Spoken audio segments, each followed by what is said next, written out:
Delighted to say I'm joined by Conor McKeon to talk about the club football over the weekend. Conor, you obviously have your eyes on the Dublin Football Championship fairly regularly. We now know what the semi-final is going to be: Kilmacud Crokes against Ballymun Kickham's and Ballyboden against St Jude's. Who's kind of shaping up as the form team at the moment? Like Crokes, I suppose, have 4 wins from 4. Yeah, well, sort of the remarkable thing, Shane, I think about it is that with a situation there at the weekend where I don't think Anthony Rainbow was in the ground because he's in lockdown in Kildare. The situation a couple of weeks ago where I think one of the Crokes players, possibly Paul Mannion, was denied access to Parnell Park because he didn't have the right ticket. This was supposed to be the most unpredictable club championship that ever we had because of the circumstances in which they were being played. And if you'd have asked me 2 months ago to pick the 4 teams in the Dublin semi-finals, these are the 4 teams I definitely would have picked. There's no doubt about it. Judes are phenomenally consistent for the past decade and a really, really effective team. And they've been just beneath that level to go and win a championship. Bowden are defending champions and they blitzed everybody in their group. I think they scored 13 goals in 3 games. Albeit they weren't great at the weekend. They needed extra time to beat Raheny. Crokes have blitzed absolutely everybody. They're probably the form team in the group, the form team left in it. And they're the only team that hasn't really endured any particular hardship. They had a couple of tricky moments against Castleknock in the last group game, but at that stage they were practically through, so it's hard to use that against them. And then you've got Ballymun, who I think are a lot of people's tips on the basis that, they don't have 5 or 6 Dublin players who are, running on fumes after a long inter-county season. But again, they were under pressure yesterday against Na Fianna at half-time. I think they were 5 points down and, won fairly comprehensively, which is big for them because, a display of character is kind of huge because they have been in those situations over the past 8 years and haven't responded particularly well. And they did really well yesterday. So I suppose the short answer to your question is that Crokes are probably the form team. But the more nuanced response is that you could make a case for all 4. Yeah, so Ballyboden beat Raheny 2-16-16. Boden are looking to go back to back. But do you think the fact that Raheny had to play against Plunkets on Wednesday, that going to extra time kind of caught up with them that way? Yeah, it definitely did. I think it actually was a boost to them, or was a positive point to them for most of the game, because I know people think momentum is it's not really a thing, but they didn't have too long to get their heads around playing Ballyboden. They just continued in the form that they showed against Plunkets, and they were really good. Ballyboden were blitzing teams, ruthless in front of goal. They're a huge team physically. The number of big, strong guys they have is incredible.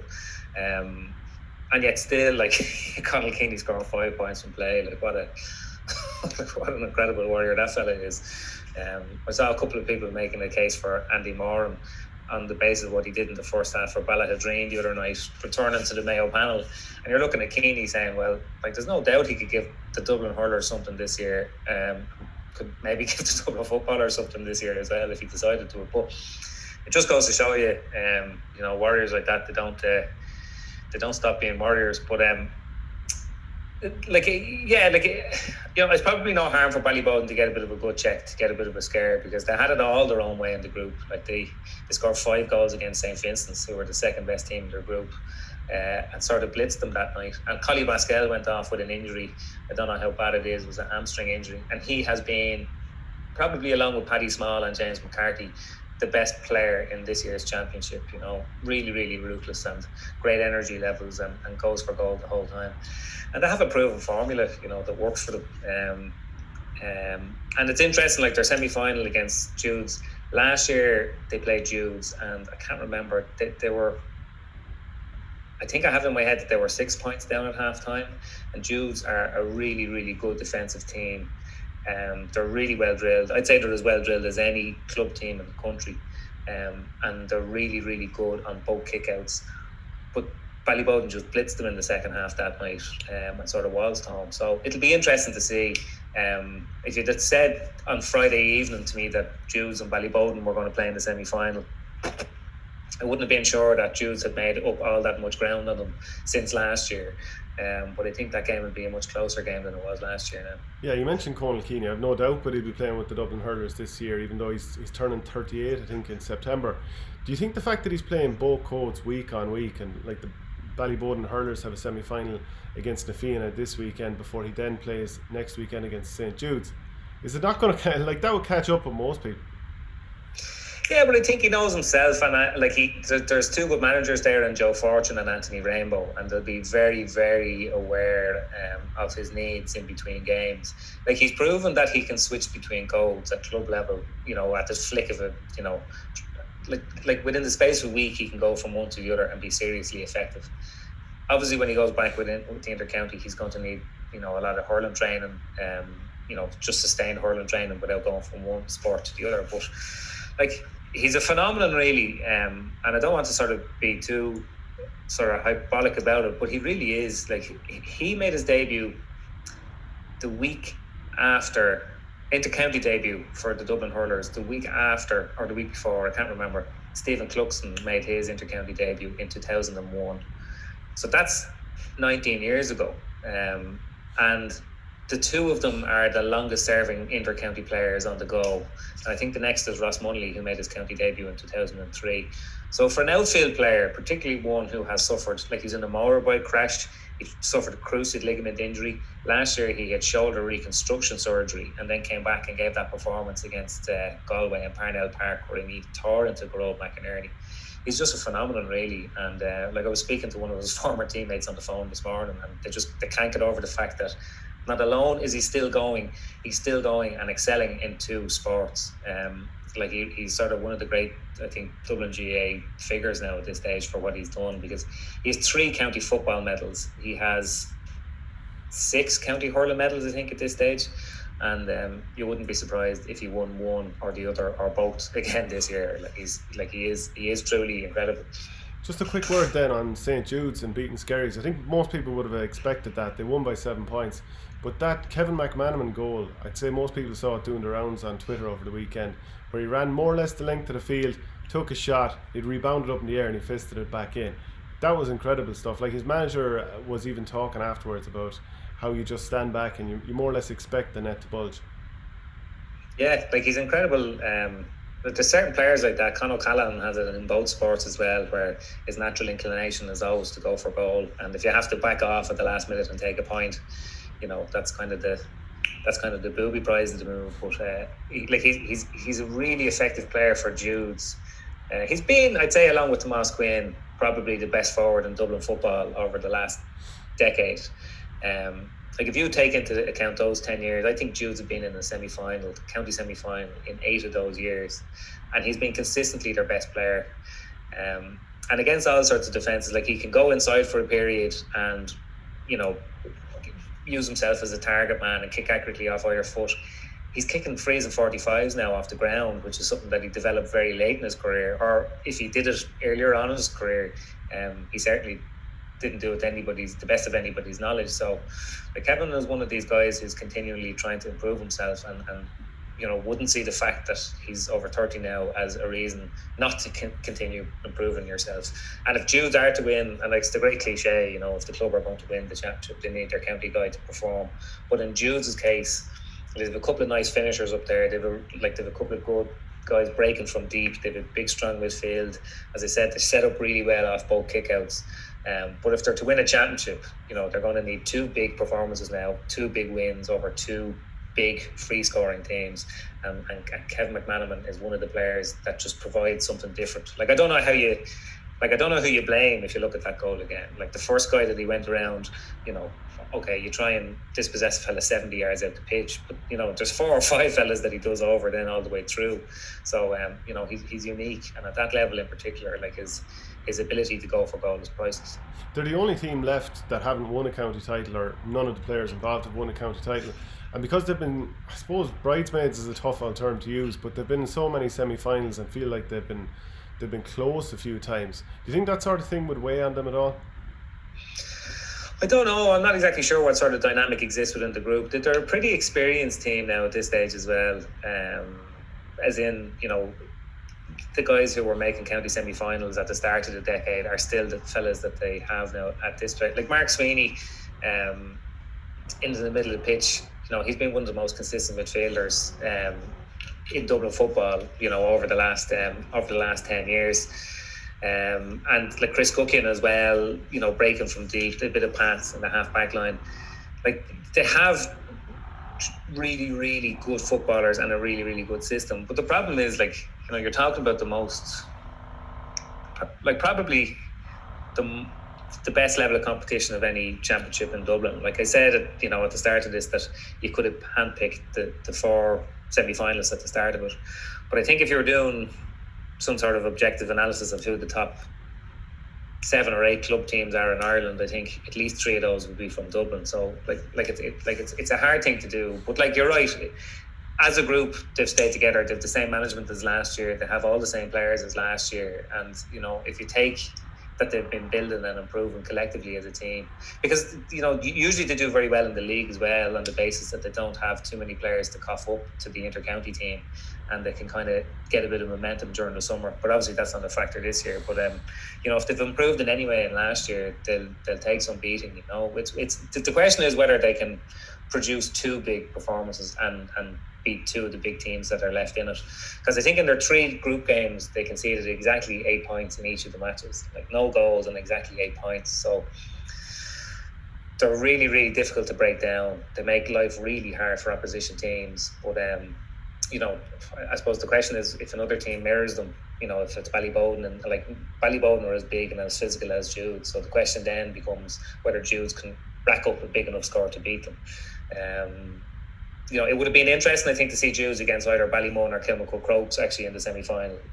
But, you know, there's a bit of familiarity with Ballyboden. Like they've played them a fair bit over the last few years. But like, that one's going to be really close. I actually wouldn't like to call it now from this far out. Yeah, Ballymun saw off Nafina 118 to 213, and that's after being 5 points behind at half time, 110 to 8 points. And I think Brendan Hackett, manager, he said afterwards the second half was probably our best football in that kind of pressure in a long, long time. The funny thing with Ballyboden, like they have those, I think it's 6 Dublin panellists involved. And for years you're wondering why aren't they kicking on and winning more county titles and maybe get that All Ireland that they missed out on in 2013. But then you start to wonder, have they just, you know, has their best gone past them at this stage, or are they not going to deliver? And then look at Nafina last year. I'd say they felt very hard done by the way things panned out against Ballyboden, who went all the way to an All-Ireland semi-final. And you wonder, like Conor McKeon, can he kick on another level? They have a few more panellists, Aaron Byrne and Dean Ryan in from Clare, Johnny Cooper of course, and you just wonder would they have seen that one out. But Ballymun, they're starting to look very impressive. Yeah, well, like first of all, like the point about Ballymun is, like, I don't know, has there ever been a club team with as many All-Ireland medals in it that has the Ballymun team at the moment? Like, like you know, they have accomplished sort of everything, those players. But the issue for them has always been not just that in the past when they come back to the club team that they're tired, but that the club team has gone a different direction in their absence. And then, you know, so think about it from a manager's point of view. You have to just slot these 6 guys in with no preparation time into the team, and inevitably they play in very pivotal positions. So what you do then is the guys who play in the pivotal positions move into different positions, and other guys drop onto the bench. So it's a complete reworking of their team. And the evidence of that was that in last year, like Sean Curry played in goals for Ballymun, and Evan Comerford was on the bench. And I think by a lot of people's estimation, Evan Comerford was probably in the top 10 goalkeepers in the country last year. But Ballymun just hadn't seen him. So, you know, they had to make a decision in that regard. This year, obviously, they're all prepared together. James McCarthy is, you know, like even in the years when James McCarthy has been tired or injured, he's put in big shifts for Ballymun, but now he's taken it to another level altogether. They were lucky that Paddy Small went off with an injury at the weekend, because he has been their best forward. I think if he learns to maybe link up with those around him a little bit better, he could go on and be a starter for Dublin this year. And like, you know, they have a lot of talent besides the Dublin players that are there as well. Like Davy Bourne and Jason Whelan, they were in Dublin panels in the past. Enda Dolan, some like Fiach Andrews has been around for a while as well. Kieran Deely. So, like, they have a savage squad. There's no doubt about it. But their issues in the past have been, you know, when the going got tough, they sort of, you wouldn't say self-sabotage, but there are situations where they lost their discipline and things started to crumble very quickly. But it's funny, like last year after the Nafina defeat, it actually looked like that could be the end of them, or there would have to be some significant change if they were going to come back. But they all sort of stuck together, and Brendan Hackett and Barney Rock stayed on the management team, and they got a bit of a run together, and they actually went and won the league. They beat Ballyboden in the final, and I think it was the only match that Ballyboden lost all year. And it was the week after Declan Small, the father of Paddy and John Small, passed away, who'd been a chairman of the club. And winning the league in December for a lot of teams might not seem anything significant, but it did kind of seem significant for Ballymun at the time. There was kind of good vibes, and they bonded a small bit as a group coming together. And I know that's a very intangible thing to try and measure, but I think you might have seen the effects of that sort of bonding at the weekend, that when they were expected to beat Nafina, a team that they had a big rivalry over, and things weren't going too well for them, instead of bickering or somebody losing their discipline or, all the things that can afflict the team in that situation, they went the opposite direction. And I think they rattled off, it wasn't a case that they all, went out and blitzed the goal. It was sort of very methodical and very ruthless. They went back to their plan. It was very calculated, and they rattled off 5 or 6 points, and they beat Nafina from there. And, if they have that kind of, I don't want to start using rugby terminology, but, sort of a collective intelligence, a game management, all that sort of stuff. If they have improved in that side of things, again, they're like, they have the talent to win a championship. There's no doubt about that. And I think a lot of people were saying, I spoke to Kevin McStay about this. He said the irony was that after looking at them the last day, he felt that there was an All-Ireland in them, but there is no All-Ireland this year, and there's no Leinster. But I don't think for Nafina or for Ballymun that's an issue. The fact that they've gone 8 years since they won their last championship, given the standard and quality of team that they've had then, I think winning a Dublin championship would be, I think it's the be-all and end-all for them at the moment. I think that's why I put them at number one. And the point you were saying about them being able to develop their team and their system from day one this year with all those county players is huge. And I even felt it with Kula over those couple of years when we were on those long All-Ireland runs, and the team was together for 7 or 8 months, compared with previous years and other club teams who were together for a couple of months. It just makes such a difference in terms of developing communication on the field, your style of play, your conditioning together, whatever it might be. So I think that's why I'd have them as number one. Kilmacud Crokes, though, they, actually, just back to Ballymun, they probably would have won more if St. Vincent's weren't in their prime during that particular era of the last number of years. But St. Vincent's, they seem like they're very much on the far side of their peak after losing 112 to 415 against Kilmacud Crokes. They're still relying on, Mossy Quinn has obviously been excellent for years. Diarmuid Connolly is probably turning 32 at this point. So the best players for St. Vincent's are very much in their latter sort of years. So, and I don't know, are too many star players coming through again at this point. So it's hard to imagine they'll be winning a county title anytime soon. No, but I think the defining characteristic of St. Vincent's over the past decade, and you have to remember they won, I think, 4 county championships in the last decade, when nobody else won any more than 2, is that they make the most of their resources. They made the most of Diarmuid Connolly's talent. They made the most of Mossy Quinn's longevity. They've brought through very few players. If you go back to the teams that won the last county championship, very few of them have moved on. I had to say, after the Clontarf game, I gave them a good chance going into the Kilmacud Crokes game, because the one area of the team that they had changed up was their inside forward line. They had this guy Greg Murphy, who came on and he scored a brilliant goal. He actually scored the goal against Clontarf that Diarmuid Connolly gave that brilliant pass to Shane Carthy for. And they have Sean Lowry, who's one of the players that Vincent's, I think, are very excited about possibly going on to play for Dublin as well, but certainly being a very key member of Vincent's team for the next 10 years. And the reason that that they gave them so much was that if you take last year, the inside forward line for Vincent's was Tomas Quinn and Enda Varley, and whoever they had, might have been Albert Martin at full forward, but there wasn't a whole pile of sort of really high level energy going on there. Whereas with Lowry and with Murphy, Greg Murphy, they just kept making runs inside, and it meant that Quinn could pick and choose which runs he makes. Now, he makes brilliant runs, but when you have energy inside there as well, they become a much harder inside forward line to contain. And then when you have somebody like Dermot Connolly, who is probably still the best provider of a long-range foot pass in the country, the potential for that forward line is huge. But unfortunately for them, Connolly was injured this weekend. I think he tweaked his hamstring, he came off with it against Clontarf, and obviously it didn't heal, or it got worse in the meantime. And he was only sort of fit enough to come on for the last quarter after the water break in the second half. And even at that, he went in at full forward and didn't look to be kind of moving as well as he could. So that was always going to be hard. But it was tough on them at the weekend. There's no doubt that Crokes were the better team. But Crokes scored 4 goals, and 3 of them came from shots for points that dropped short. So one of them, Hugh Kenny got on the end of it and tapped it in the goal. For another, Kenny was on the end line and he caught it and had to beat his man and put it in the goal. But again, having said that, I think Michael Savage made a great save in the first half. Paul Mannion had one cleared off the line. So there was no doubt that Crokes were the better team.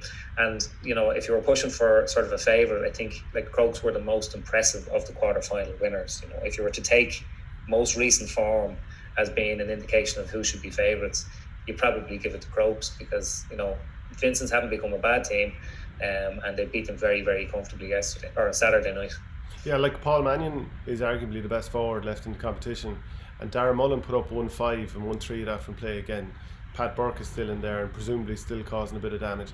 So they do have a very potent forward line that Ballymore. The other thing, Shane, is that they give them the ball, and I know that's a sort of very basic thing to say, but they don't hang on to possession out around the middle third when there's an option available inside. So Darren Mullen is lethal. He's very, very pacey, he's very direct, and he's a very good finisher. And I wouldn't be surprised if we saw some of him with Dublin later on this year. Mannion is different class. He leads the team. He's a brilliant finisher. He comes out and gets on the ball deep when he needs to. He can kind of read the pulse of the game and do that. But there was a couple of people that really impressed me. Shane Horan, who's now playing for Offaly, scored 3 points from play. And equally valuable was the work that he did tracking back, turning people over and making tackles. And the other guy that really impressed me, and this might seem like a strange thing to say about a guy of this stature, but was Cian O'Sullivan, because Cian O'Sullivan, I don't think he has played as much for Kilmacud Crokes in years, and the reason has been that more than any Dublin player, he has suffered from collateral damage from playing for Dublin. Trying to get himself fit on hamstrings that are torn or snapped to play in All-Ireland finals, and then when he has made it on the pitch for Crokes, he hasn't had any preparation time, or he's clearly injured. Now, he never went flat out at the weekend, but he reads the game so well that he doesn't ever need to really sprint flat out. And when he got on the ball, everything he did was pure class. So, if you have a guy like him playing at 6 and playing at the peak of his powers, with that forward line, and their inclination to use that forward line, they give very quick ball to that forward line, and there are club teams around that might consider that style of play to be reckless. But they have forwards of the quality that they know if they give them enough ball, enough of it will stick and they'll get scores on it. So again, they were really impressive at the weekend. But even Greg Murphy had 1-2 scored for Vincent's after 12 minutes or whatever it was, and Crokes brought in Killian O'Shea off the bench. Killian O'Shea is either on the Dublin panel or he certainly was last year. So the depth of quality that they have is huge. And whatever it was that was in their system last year, I think there was a bit of a hangover last year from the Mullinock Leinster final, and they never really got going last year. But they have it back this year. There's no doubt about that. And they were just really impressive on Saturday. Is that something that people would have used against them? Even on the field or whatever, trying to wind them up, losing to Mullinock. And they're of course a good team, but the population of Kilmacud, all that kind of thing, super club versus small parish. Do you think it would have both been used against them on the field and obviously something to internally motivate them? I don't know. Do other clubs in Dublin club players in Dublin really register what happens to the Dublin team when they go on into Leinster, but I know from talking to some people who are involved that you never nobody ever hears from Goliath, you know what I mean, after those games when they lose. So they took it hard. There's no doubt that they took it hard. Now, they had issues last year. Cian O'Sullivan was injured. Paul Mannion was injured. They tried to play with him. But even the forwards that weren't inter-county players never really sparked last year. The guys who had kind of led them to that title in 2018, But they have that spark back, and they have a lot of talent. Whose names maybe people nationally mightn't recognise, but I think they'll probably hear more from one or two of them on the Dublin team over the next few years. Now we jump over to the Mayo Football Championship over the weekend. So the quarterfinals were on, and just to kind of run through some of the results, you had Brafey beating Ballahadreen, Knockmore beating Ballintubber, the champions, who'd won I think 5 of the last 10. Ballina, they beat Ahamore, and then finally you had Westport, they came through against the Nail. But first one, the fact that Ballintubber get knocked out by Knockmore, who wouldn't be considered a heavy hitter. Now Kevin McLaughlin is obviously a brilliant footballer. Do you see that as a brilliant thing to just blow the championship wide open? I think so. I think Mayo, it's surprising that any team has had the sort of level of success that Ballintubber have had, given there are so many strong contenders around. But sometimes you just find that, a bit like St. Vincent's in Dublin, sometimes you just find that the team are sort of crafty enough to get over the line and have, the influential players in just the right places. Knockmore wouldn't have been on my radar at all if you'd have asked me to pick my contenders for the Mayo Football Championship this year. It probably would have been confined to Castlebar Mitchells and Brafey, and I'm not sure who else. So, in any sort of situation where there's a giant killing, I think it opens up the championship. The one I did see at the start was the Brafey game against Ballahadreen on Saturday, and it started off absolutely brilliantly, and all the guys that you want to see were really involved. Aidan O'Shea was really involved, Andy Moran was really involved. They were really involved with one another. But that Brafey team has serious power. They know how to use O'Shea as well. A bit like Paul Mannion. If he's needed out around the middle of the pitch, he'll go in and do a job there. If he's needed at the edge of the square, he'll spend time in there. It's a bit like the old Joe Canning conundrum when people are trying to figure out, well, do you play him at the edge of the square or do you play him around the middle? And the answer is you play him wherever he wants. You play him in both when the need arises. So, they'll take some stopping now, I think, going into the final. Yeah, and they've never actually won it before. What did you make of, I'll bring it up on screen here, what did you make of Aidan O'Shea doing the Black Panther tribute to the actor Chadwick Boseman? So he scored the goal and he put his arms across himself and did that, which, I don't know, I've never actually seen the film, so I don't know the ins and outs of it. I'm actually one of the few people who's never seen the film either, but when I saw a celebration pic from Pierre-Emerick Aubameyang from earlier on in the day, in the Community Shield, and then I saw the picture of Aidan O'Shea, so I actually had to look it up. So maybe that's a Mayo thing. It's not too long since Conor Mortimer wore a R.I.P. Michael Jackson t-shirt on, but I don't know, fair play to him. Yeah, I don't know, I thought it was, someone said to me that they had seen him with a phone in the stands beforehand, where all the players are gathered, and that maybe he was watching Arsenal versus Liverpool in the Community Shield, and then that gave him the idea. But it's an odd one, when you're that just doesn't happen by accident, that you're on the field and decide to celebrate a goal like that, do something very pointed. That's not something that just happened on the spur of the moment. And I was wondering to myself, do I think that makes a player look a bit silly, or do I think, do you know what, anytime you interview Aidan O'Shea as a journalist, you're always happy to chat to him, because he'll say plenty of interesting things, he'll give you a few headlines to write without saying anything scandalous, but he's always entertaining to talk to. And I think, you know what, you do you, and if you're happy to do that, work away. It obviously doesn't affect his performance. If he's going to be good, he'll be good. If he's going to be poor, he'll be poor. But that stuff is kind of besides the point. Or do you think that that's the sort of thing that feeds into a questionable mentality on the field? No, I wouldn't say it feed into questionable mentality. You could obviously run into situations where, your teammates might think that it's some sort of lack of concentration or whatever. But, you go back to Joe Brolly blowing kisses to the crowd, and Conor Mortimer wearing the Michael Jackson t-shirt. I think you need to have a pretty strong sense of who you are and your worth to your team to start going around celebrating goals. And I think, to be fair to Aidan O'Shea, there's absolutely no doubt in his value to the teams that he plays on. Yeah, absolutely. Keane Hanley was playing a fairly major part for Ballahadreen up until the red card. Now, 2 yellow cards.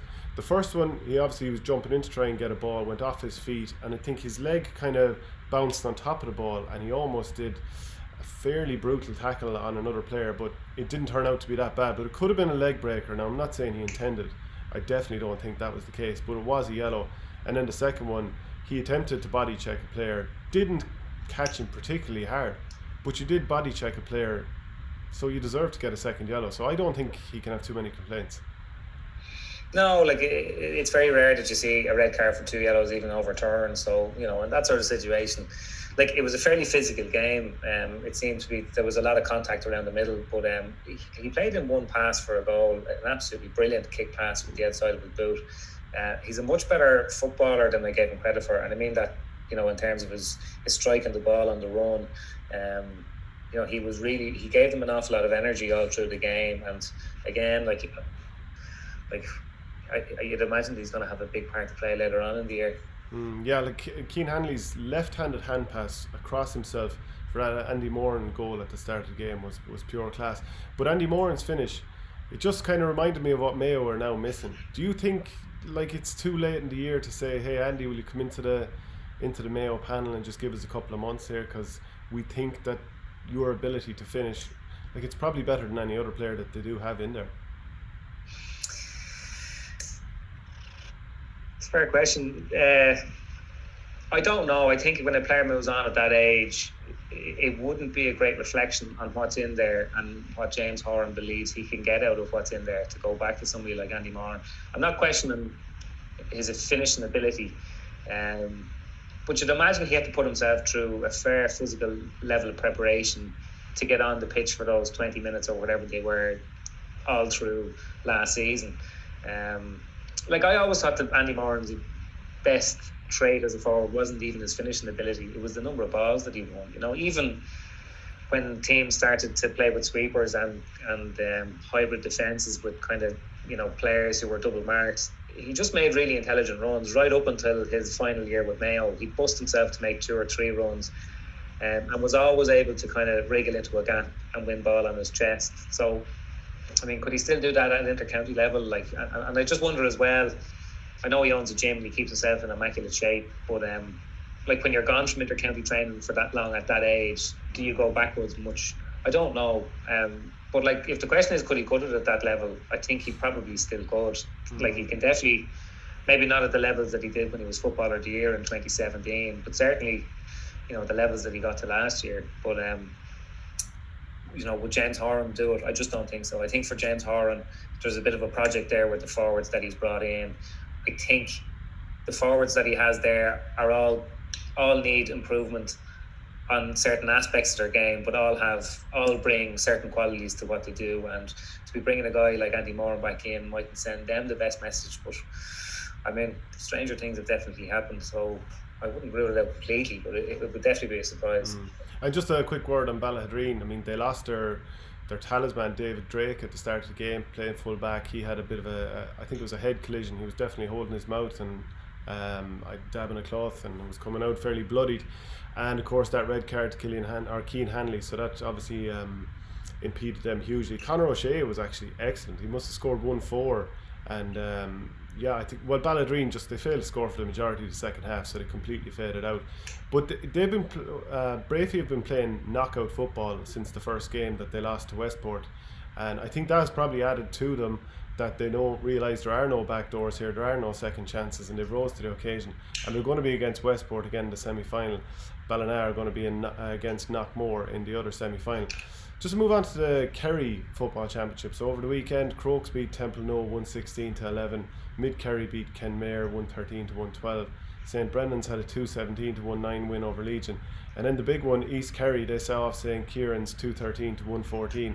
And the big one here was the red card to David Clifford. He'd scored a goal to help turn the game around, and then he just seemed to lash out with the knee. It's hard to make a case for him getting a reprieve, isn't it, and getting it rescinded for the semi-final. No, it's impossible to make a case for it, although I saw a speculation from, was it Jerry O'Sullivan maybe in management, that they might appeal it. Yeah, he said he wanted to see it before he decided on an appeal. Okay. Well, I'd imagine after he sees it, he won't have too much more to say about it. I mean, the issue here is, and I don't know whether this was the case all through the game or not, but like, David Clifford's going to come in for an awful lot of physical attention, you know, over the course of his career, and like, it's a well-worn path that he walks down. You know, if you go back to Dermot Connolly, Peter Canavan, the Gooch, like, players of that influence that stand out will always come in for it. And I personally, and I'm not saying that this was definitely the case in the game at the weekend for East Kerry, but he's going to come in for an awful lot of that over the next 10 years or however long he plays with Kerry or however long that he plays with his club. And Gaelic football is not particularly good at protecting those players in terms of refereeing, but particularly linesmen. I always think that linesmen can play a bigger part in this. There's always punishment for the reaction, or in the vast majority of cases, there's a bigger punishment for the reaction than there is for the provocation. And I do think that is an issue. Anytime you bring this up, people say, oh, well, what do you want? Like, you have to be a big boy and expect that people are going to try and stop you playing. But sometimes it can just go to extreme levels. People would talk about Dermot Connolly's disciplinary record, but I think, like, with guys who are that good on the ball, maybe these are romantic notions I have, but I don't think they go out sort of looking for trouble. I think, in situations they mightn't react that well to provocation. What I would say though is I do think some of those type of forwards who are so used to getting targeted, they might end up developing a mentality where they're like, I'm going to get my retaliation in first. Yeah, no, it does happen. It does happen. Like, you can see, like, Cillian O'Connor gets sent off an awful lot for a corner forward. But by the same token, I'm sure he gets picked on an awful lot by defenders for physical. But, you can see sometimes that he kind of, like at that very, very top level, I think it's kind of, there might be an attitude, particularly at the inter-county level, maybe not so much at club. If you're not the, if you don't get your retaliation in force, like, you could be on the receiving end of an awful lot of it. And like, it was, you can see, particularly when a forward gets, I know it was a straight red card at the weekend, but particularly when a forward gets booked, you see it a lot. Opposition teams send on a substitute just to wrestle him to the ground. 2 people wrestling on the ground, yellow card for each, and the guy who was originally booked gets sent off. Sure, didn't it happen up in Eden Dork with Kerry earlier on this year with Clifford in a league game? So he's going to come in for an awful lot of this, and how he, like, it sounds like, a very simplistic thing, but how he chooses to react is going to sort of define how opposition defenders treat him. If you stand there with your hands out and some guy is pulling and dragging out you might or you might not get frees, but if you react, you're definitely going to get sent off. So he, unfortunately for Clifford, he's going to come in for an awful lot of it over the course of his career. And again, like, I have to stress, I don't know for definite that was the case the weekend, but it would seem like a strange thing to do, that when a guy just came in and held his jersey and tried to get him or tried to stop him being involved in the move or making a run, that he just grazed his knee or whatever he did to warrant a red card. Because, like, there was no doubt about it, it was a straight red. He was taking liberties with what he did. Yeah, because if you just take this year alone, you have the ending of that game against Dublin in the league where his jersey's kind of ripped across like that. You have the situation against Tyrone where he very, very harshly gets a red card. But again, he is getting, action has been taken against him for getting involved. Now, that was unbelievably unfair, but that's going to keep happening. So you might end up with sort of a wrong form of justice happening again. And now you have this. So that's 3 incidents in the space of the year where you'd imagine it's probably not him starting it, but he's ending up in some sort of a trouble, whether it's been thrown around the place, getting red carded. So you just wonder where this will go. And, like, what would you do as Kerry or East Kerry in the future? Would you be looking to sort of say to the GA, can we at least have a camera on this guy so after the games we can sort of have a right of appeal or something like that? Is that completely off the table? Because, like, a player would be less likely to do it if they're going to get caught. Yeah. I think a lot of managements and a lot of teams sort of speak to referees before games, and say, look, watch him in the corner. Like, why would our man get involved? And it is true. Like, if you're a forward, your whole reason for your existence is to get away from the guy you're marking, not to engage him and get into a grapple with him. But I always think that, particularly at the inter-county level, with umpires, you see umpires looking at these things with their hands behind their back, staring at them like somebody on a trip to the zoo. They could raise their hand and they could point out. But again, even within that, the rule book doesn't make any sort of grand definitions between the guy who started it and the guy who got embroiled in it. Generally, it's, you're both rolling around on the ground, I'm going to give you both the yellow card. But the thing about it is, the reaction at the weekend is different. It's one thing to get a second yellow card for rolling around with a guy in a headlock, But if you get a straight red card and you're seen as being maybe prone to that kind of reaction, there isn't a cornerback in the world that isn't worth sacrificing if you're an intercounty manager or a club manager. Like, if you can engineer that situation and you say, well, you go in there and he's going to react to you and you both get sent off, that's a, you know, in chess, that's like swapping a queen for a pawn, you know. Like, it's you know, it's just a sacrifice that's always going to be worth making. So yeah, like, he's going to come in for an awful lot of it over the next while, and I would imagine little enough of it is going to be of his own doing, but how he reacts to that will probably define how defenders treat him and how opposition managements decide to target him. It's such an interesting situation in Longford that their county champions are currently, you know, suspended from playing, and 48-week suspension for a fine that was for something that happened in an under-16 game, and now they can't defend their title. As things stand, Abilara beat Dramard at the weekend, but otherwise we're still waiting to see who between I think it's Mostrom and Granard, to see who gets into the quarterfinals. So a preliminary quarterfinal draw was made, even though there's still a game to go in and it just seems to be an absolute mess that you can have your own county champions kicked out of the championship, knowing that that the poison from this will drag on for years to come. As far as I know, anyone who's a referee from the club can't referee anymore. And if it's 48-week suspension, does that mean Mickey Quinn and co, they can't play for Longford later on this year? Not only that, but when it goes into the new season, that 48-week ban will stretch to more or less the end of the intercounty season again. So they'll probably miss, himself and Daniel Mimna, the two key men for Longford, will possibly end up missing 2 seasons over this. Something from the late paying of a fine for an under-16 game. It's crazy, isn't it? Yeah, like, you'd like to know what exactly is sort of behind all of this. You know, if it was overpaying a fine, or the fact that there's a dispute over the date of the payment, it seems like it's a bit sort of nuclear. Well, the club kind of contested that it shouldn't have been a fine in the first place, and if they kind of accepted paying the fine, that's like accepting, you know, there was a bit of an issue over whether two yellow cards or a red card was given in an underage game, and it's kind of dragged on that way, and so here we are at the moment. But it just seems, I mean, like, to push a club all the way and ban them for 48 weeks, like, the fallout from that is going to last for years. You'd imagine so, and that's why you'd expect this to go to the dispute, the DRA, because that's what the DRA do. Like, I think it's a credit to how the GA have tightened up their disciplinary system, that there are so few DRA cases these days. I remember when I started reporting, like, you know, you'd be chasing a DRA case nearly every week, you know, because there were so many holes in the process, and the legislature was very easily to argue with.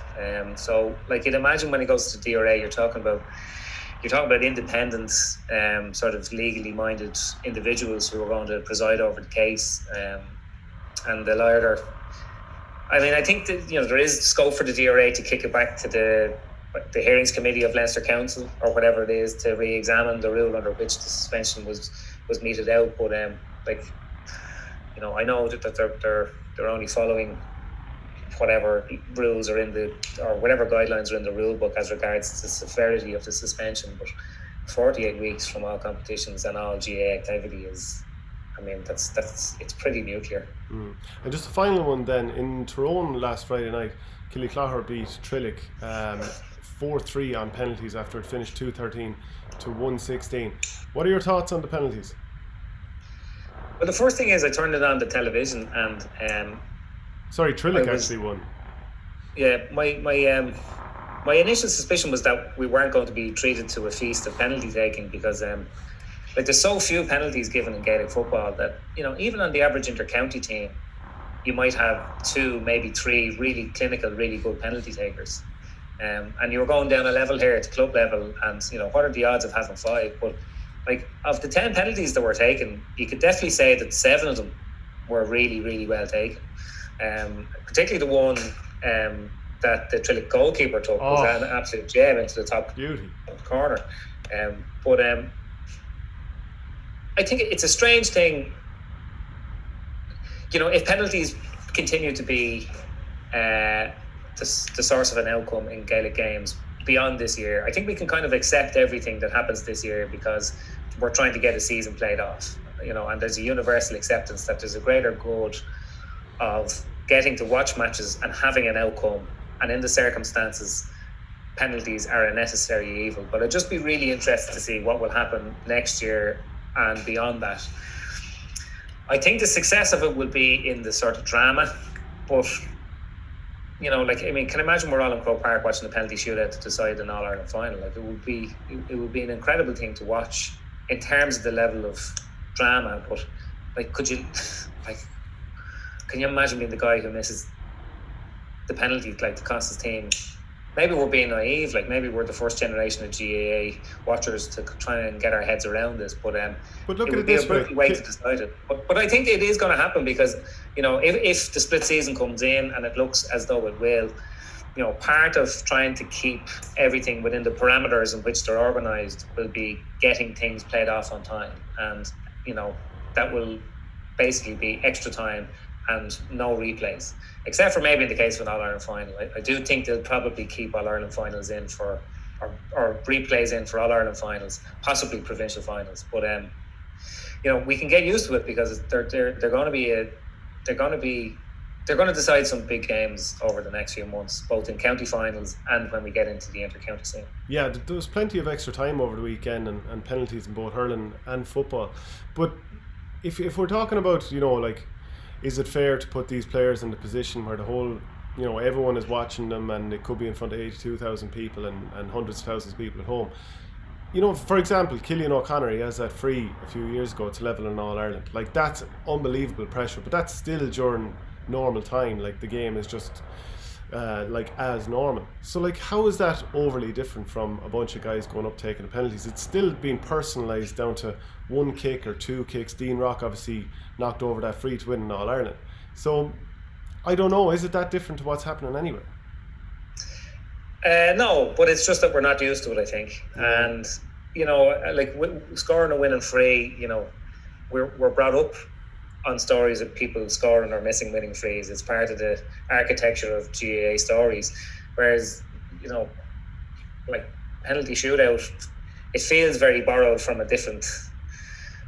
At the moment, it feels a bit strange. That's all that it is. But I am in favour of it. But I think it will take a while before it becomes part of the furniture. But look, against that, I never thought that the mark in midfield would be accepted. I thought would be rioting on the streets before we accepted the sin bin in Gaelic football. But when these things come in, they become just the part of the furniture. And I think you just kind of accept them very quickly. If a yellow slitter was brought in next year for increased visibility, I think after the initial shock of it, we'd all kind of get over it within the space of a few weeks and barely notice it anymore. So look, if it's for the greater good and we get a bit of entertainment out of it, I'm all for it.